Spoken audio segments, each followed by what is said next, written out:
The machine is equipped with trundle and hand shank, which are convenient to move according to different requirements of watches in different countries, mated into 110V, 220V, 380V, etc.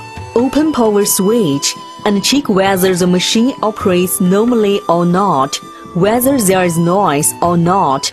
If everything is normal, start to operate it. During feed, check the diameter of various electrical cables and width of manshaft groove.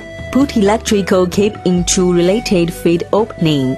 In case the electrical cable is broken, check whether put it into wrong feed opening or adjust the reed hand shank on the upper part of machine. Turn clockwise and properly adjust the spring tension.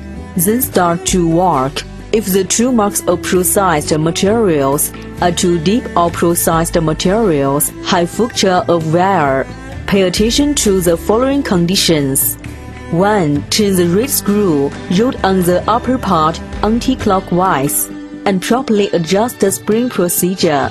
2. Check whether it's put into wrong feed opening. 3. The blade of new machine is too sharp.